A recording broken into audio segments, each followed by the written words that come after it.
Alhamdulillahi Rabbil Alameen. Wassalatu wassalamu ala ashrafil anbiya'i wal mursaleen wa ala alihi wa sahbihi wa man istanna bi sunnatihi ila yawmiddin. Allahumma ja'alna minhum wa minal ladhina amanu wa amilus solihat wa tawasaw bil haqqi wa tawasaw bis sabr. Ameen ya Rabbal Alameen. Thumma amma ba'd. Fa'a'udhu billahi minash shaitanir rajim. بسم الله الرحمن الرحيم رب اشرح لي صدري ويسر لي أمري واحلل عقدة من لساني يفقه قولي اللهم ثبتنا عند الموت بلا الہ الا اللہ. اے ہمارے اللہ، ہمیں ہماری موت پر کلمہ لا الہ الا اللہ پر ثابت قدم رکھیے. آمین یا رب العالمین. سورۃ الرحمن آیت نمبر 39 اور 40 آلموسٹ ہم مکمل کر رہے تھے. آیت نمبر 39 میں آیا تھا فَيَوْمَئِذٍ لَا يُسْأَلُ عَنْ ذَنبِهِ إِنسٌ وَلَا جان، اور اس دن کسی انسان اور جن سے اس کے گناہ کے بارے میں سوال نہیں کیا جائے گا. فَبِأَيِّ آلَاءِ رَبِّكُمَا تُكَذِّبَانِ، تو تم دونوں اپنے رب کی کون کون سی نعمتوں کو ڈینائی کرو گے. انسان قیامت کے دن کو بھول جاتا ہے اور دنیا والوں کی باتوں کے پیچھے چلتا ہے. اسی لیے زیادہ تر انسان کی جو مینٹیلٹی رہی وہ شیپ مینٹیلٹی رہی، کیونکہ سب کرتے ہیں تو ہم بھی کریں گے. اور یہ آس پاس کی دنیا، آس پاس کا فیشن، آس پاس کا معاشرہ ہمارے ساتھ سائمن سیز کھیلتا ہے. جو معاشرہ کہتا ہے ہم وہی کرتے ہیں. معاشرہ کہتے ہیں کھڑے ہو جاؤ، ہم کھڑے ہو جاتے ہیں. معاشرہ کہتا ہے بیٹھ جاؤ، ہم بیٹھ جاتے ہیں. اسی طرح سے فلاسفیز کے اندر بھی آپ دیکھیں، ہمیشہ سے انسانوں کی اکثریت نے اپنی عقل کا استعمال کم کیا اور دنیا کے بتائے ہوئے کانسیپٹس کو جلدی اڈاپٹ کر لیا. اللہ تعالیٰ نے جہنم کا ذکر کر کے کہ اس دن کسی سے کوئی جسٹیفیکیشن نہیں مانگی جائے گی. آج بڑا انٹیلیجنسیا جو ہے وہ دین پر عمل نہ کرنے کے مختلف لاجک اور ریشنل دیتا ہے. قیامت کے دن کسی کے پاس کوئی لاجک ہوگا نہیں، اور اگر ہوگا بھی تو اللہ اس کو بولنے کی اجازت نہیں دے گا. آج میجورٹی ہم مسلمان یا تو ہم پاپولر کلچر کی باتوں میں آ کے ریلیجن کو ایک کونے میں ڈال رہے ہیں، اور بہت آسانی سے، کیونکہ دنیا آپ کی بہت ریلیکس ہو جاتی ہے اور آپ ہر طرح کی قید سے آزاد ہو جاتے ہیں جب آپ یہ کہتے ہیں کوئی ضروری نہیں ہے کہ اللہ کو آرگنائزڈ وے میں مانا جائے. میرا جیسا اللہ سے ریلیشن شپ ہے یہ میں جانوں اور میرا اللہ جانے. حالانکہ اگر آپ تھوڑا سا دنیا ہی کی سیکولر اسٹڈی کو اسکریچ کریں اور اس میں ان ڈیپتھ پڑھنے کی کوشش کریں تو سوشیولوجی میں ایک کانسیپٹ ہے بیسک بلیف کا، اور اس کے اوپر سائیکالوجی کی بہت سی ایویڈنسز اور ریسرچز موجود ہیں جو آپ کو اینتھروپولوجی اور سوشیولوجی میں ملتی ہیں، اور وہ یہ کہتے ہیں کہ God is a basic belief. خود نان مسلمز یہ کہہ رہے ہیں، کوئی مسلمان نہیں کہہ رہا ہے، لیکن ہم مسلمانوں کو تو بس اپنی مرضی کی اور اپنی پسند کی بات سننی ہوتی ہے. Popular belief is the god is a basic belief. اس کا مطلب یہ ہے کہ کچھ چیزیں اتنی سیلف ایویڈنٹ ہوتی ہیں کہ ان کو فردر ریشنل کی ضرورت نہیں ہوتی. اور ایسے بہت سے سائیکالوجسٹ اور ایسے بہت سے اینتھروپولوجسٹ دنیا میں رہے جنہوں نے اس بات کا کلیم کیا کہ اللہ انہی چیزوں میں سے ایک ہے، گاڈ انہی چیزوں میں سے ایک ہے. It's a popular basic belief. لیکن ہم مسلمان اپنی انہی دنیا کی خواہشات اور ٹیمپٹیشنز کے پیچھے اس کانسیپٹ کے ساتھ آگے بڑھ نہیں سکے کہ اللہ جو ہے وہ ہر دل کی پکار ہے. یا وہ مسلمان جو اپنی مرضی کا دین، اپنی فیلسیز کے اوپر دین کی مختلف کریڈ کو ڈیویلپ کرتے رہے. تو اللہ نے جہنم کا ذکر کر کے ایک طرح کا فیوچر کا ٹائم آبویس کر دیا ہے. تب مجھے کوئی جسٹیفیکیشن نہ دینا، تب مجھے کوئی ایکسکیوز نہ دینا. آج عقل ہے اس کا استعمال کرو، آج وقت ہے اس کا استعمال کرو، اور اس عقل اور وقت کا استعمال کر کے اپنے آپ کو جہنم کے سوال جواب سے بچا لو. یاد رکھیں ہر نعمت اپنی ذات میں بری نہیں ہوتی ہے. وقت آپ کی نعمت ہے، وقت کا استعمال بتائے گا کہ آپ نے اس کو اپنے لیے رحمت بنایا ہے یا زحمت بنایا ہے. اور اسی طرح سے ہر نعمت کے اوپر یہی فارمولا آتا ہے.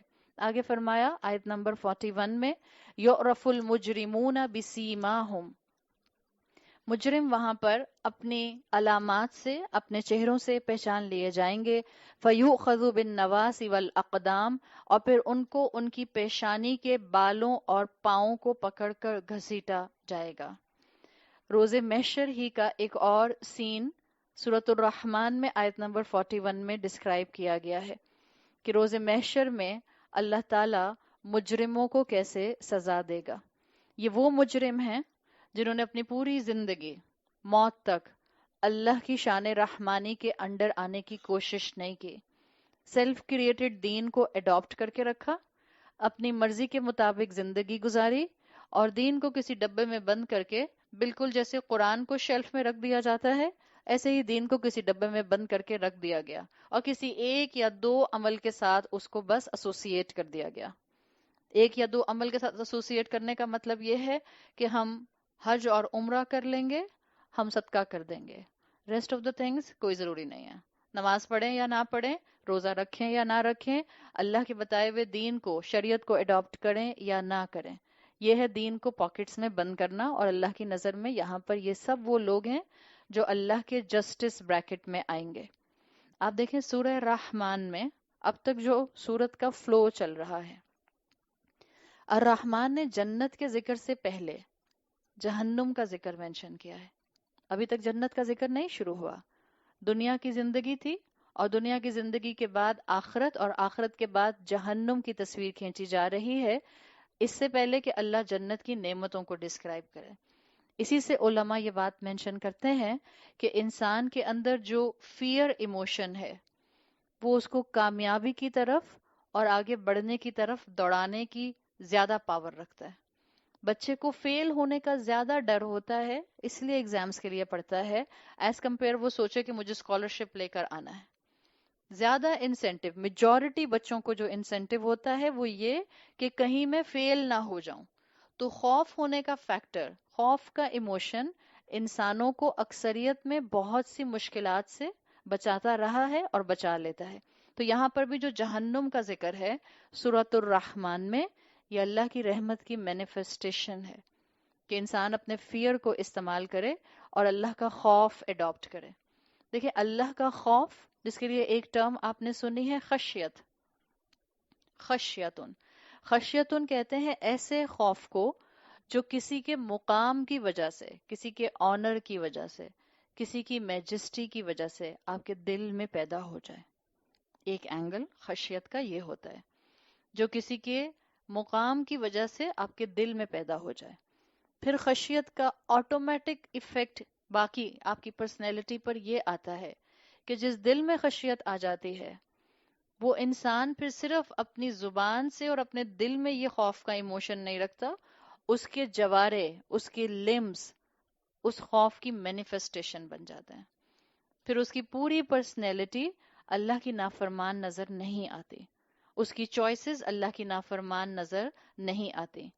یہی خشیت ہوتی ہے جو تھرڈ سٹیپ پر کنورٹ ہوتی ہے. پہلا سٹیپ کیا تھا؟ دل میں کسی کی عظمت کی وجہ سے ایک خوف آ جانا.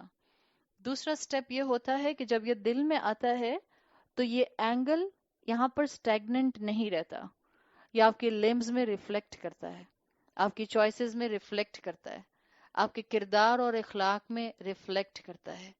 اور پھر یہ تھرڈ سٹیپ پر جاتا ہے جب یہ آپ کے کردار اور اخلاق کا حصہ بنتا ہے، یہ آپ کی دل کی اور کردار کی نرمی شو کرتا ہے. رسول اللہ صلی اللہ علیہ وسلم کی پرسنالٹی بہترین پرسنالٹی ہے جن پر آپ کو خشیت کا بہترین امپیکٹ نظر آتا تھا. دل اللہ کے ساتھ اٹیچ، پورا جسم، پوری زندگی اللہ کے ساتھ اٹیچ، اور باقی مخلوقات کے ساتھ نرم دل، رحم دل. لن تلاہم کے الفاظ آتے ہیں نا، آپ صلی اللہ علیہ وسلم نرم دل تھے اپنے آس پاس کے لوگوں کے لیے. تو یہ خشیت پیدا کرنے کے لیے سورۃ الرحمن میں جہنم کا ڈسکرپشن لایا گیا ہے، تاکہ اگر ہمارے دل کے اوپر کوئی ہارڈ شیل ہے جو ہماری غفلت کی وجہ سے ہے، اگنورنس کی وجہ سے ہے، ہیڈ لیسنس کی وجہ سے ہے، ہمارے اسلام سے دور ہونے کی وجہ سے ہے، تو اللہ اس کو اپنی رحمت سے، اپنی خشیت سے توڑ دے، تاکہ اندر سے جو دل نکلے اس کے اندر ایمان نئے طریقے سے گرو کرے. اللہ تعالیٰ قرآن میں یہ بات کہتے ہیں فَلَا تَخَافُوهُمْ وَخَافُونِي إِن كُنتُم مُؤْمِنِينَ، اگر تم مومن ہو تو ان سے مت ڈرو، مجھ سے ڈرو. اور آپ کی اور میرے لیے صحابہ کو کہا گیا کہ تمہارے سامنے جو دشمن ہے اس سے مت ڈرو. آپ کی اور میرے سامنے ہر چیز دشمن کے اینگل پر نہ بھی ہو، ہمیں جنرلی کہا گیا ہے آس پاس سے مت ڈرو، فیملی سے مت ڈرو، رسومات سے مت ڈرو. اگر فیملی کی طرف سے انویٹیشن پر انویٹیشن آتا جاتا ہے، birth day invitation, birth day invitation, birth day invitation, تو ڈرنے کی ضرورت نہیں ہے. ابھی تو پنڈورا باکس کھولا نہیں میں نے، مائیوں مہندی کا انویٹیشن اگر کھول دیا تو پھر ایک اور مشکل ہو جائے گی وقت کے ساتھ. انویٹیشن پر انویٹیشن آتے ہیں، but you need to take a stand, اس لیے کہ آپ کو لوگوں سے نہیں ڈرنا. بعض اوقات ہم بہت سی چیزوں کو معاشرے کی غلط سمجھ رہے ہوتے ہیں، لیکن ہمارے اندر کریج نہیں ہوتی کہ ہم اس کو غلط کہہ سکیں، اس لیے کہ ہمارے آس پاس کے سب وہ لوگ جو کہ ہمیں لگتا ہے کہ یہ بھی ہم سے زیادہ سینسیبل لوگ ہیں، وہ بھی تو اس کا حصہ ہیں، تو ہم کیسے بول سکتے ہیں. ایک بارش کا پہلا قطرہ بنتا ہے اور ایک غلط چیز کو غلط کہتا ہے، اس کے بعد آپ دیکھیں کیسے اس کو ساتھی ملنے لگ جاتے ہیں. تو اللہ نے کہا ہے فَلَا تَخَافُوهُمْ وَخَافُونِي، فیشن سے مت ڈرو، وہ فیشن جو آپ کو شریعت کی حدود توڑوا دے مت کیجیے وہ فیشن. اپنے آس پاس کے لوگوں سے مت ڈرو، اپنے دماغ کے ڈیمنز سے مت ڈرو. ہمارے دماغوں میں بھی ڈیمنز ہوتے ہیں، جن نما ڈیمنز، ان سے بھی ڈرنے کی ضرورت نہیں ہے. اپنے نفس کو اللہ کا تابع کرو، پیئر پریشر سے، فرینڈ سے مت ڈرو. اللہ تعالیٰ ہمیں خود بخود حکمت کے ساتھ ان سے بات کرنا اور معاملات کو سمجھنا سکھا دے گا. فیئر دو طرح کا ہوتا ہے. آپ محسوس کیجئے گا جب آپ قرآن انشاءاللہ پڑھیں گی اور آپ ترجمہ پڑھیں گی، مختلف مقامات پر خوف کو مینشن کیا گیا ہے. ایک طرح کا خوف جو مومن سے بالکل پسندیدہ نہیں ہے، کہ وہ مومن کے اندر نہیں ہونا چاہیے، وہ وہی خوف ہے جس کو یہاں فَلَا تَخَافُوهُمْ وَخَافُونِی میں لایا گیا ہے. مومن دنیا سے نہیں ڈرتا، اللہ سے ڈرتا ہے. دنیا کا ڈر مومن کے اندر پسندیدہ نہیں ہے. یہ خوف کا وہ اینگل ہے جس کو اللہ نہیں ایکسپیکٹ کرتا مومنین سے. اور ایک خوف کا اینگل ہے جو خوف انسان کو عمل میں دوڑا دیتا ہے، جو خوف انسان کے دل کا کرسٹ، ہارڈ کرسٹ توڑ دیتا ہے، جو خوف انسان کو اللہ کی فرما برداری پر لے آتا ہے، وہ پسندیدہ ہے. لیکن خوف بھی ایک ایموشن ہے، جیسے محبت ایک ایموشن ہے، جیسے غصہ ایک ایموشن ہے. قرآن میں آتا ہے فی ای صورت ما شاء رکبک، اللہ نے ہم انسانوں کو جس کمبینیشن کے ساتھ بنایا ہے، جیسا چاہا ویسا بنایا. We are combination of systems, we are combination of emotions, we are combination of different feelings. جیسے غصہ ایک ایموشن ہے، بے لگام چھوڑا جا سکتا ہے؟ کیا کرنا ہوتا ہے غصے کو؟ کنٹرول کرنا ہوتا ہے. اسی طرح سے ایموشن کے لیے اسکالرز کہتے ہیں ایموشنز میں جو فیئر ہے اس کو ڈائریکشن دینی ہوتی ہے. غصے کو کنٹرول کیا جاتا ہے اور فیئر کو ڈائریکشن دی جاتی ہے. جب آپ اپنے فیئر کو ڈائریکشن دے دیں گی تو آپ کو جہنم کا ایسا کبھی خوف نہیں ہوگا کہ آپ لیتھارجک ہو جائیں زندگی میں. اتنا آپ کو ڈر لگنے لگ جائے کہ اب آپ رات میں سو نہ سکیں، اتنا آپ کو ڈر لگنے لگ جائے جہنم سے کہ اب آپ چولہے کے سامنے کھڑی ہو کر کوئی کام کوکنگ کا کر نہ سکیں، اس لیے کہ آپ کو جہنم کی آگ یاد آنے لگ جائے. مومن کے اندر خوف کا فیکٹر درست ڈائریکشن پر اس کو موٹیویٹ کرتا ہے نیکیوں کی طرف، لیتھارجک نہیں کرتا. اور اسلام نے ایک اصول دیا ہے اباؤٹ ایموشنز، انسان اپنے ایموشنز کو کنٹرول کرے، نہ کہ ایموشنز انسان کو کنٹرول کرے. زیادہ تر ہمارے ساتھ کیا ہوتا ہے؟ ہمارے ایموشنز ہمیں کنٹرول کرتے ہیں، اس لیے ہم خوشیوں میں آپے سے باہر ہو جاتے ہیں، غم میں شور مچانا شروع کر دیتے ہیں، چیزیں پسند کی نہ ہوں تو آس پاس کی چیزیں اٹھا کر توڑنے پھوڑنے لگ جاتے ہیں.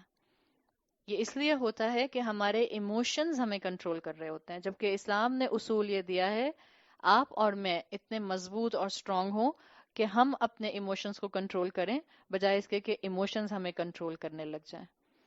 اور الرحمن نے قرآن اور اسلام دیا ہی اس لیے ہے کہ ہم ان ایموشنز کے ہونے کے باوجود بیسٹ ہیومن فارم اڈاپٹ کر سکیں.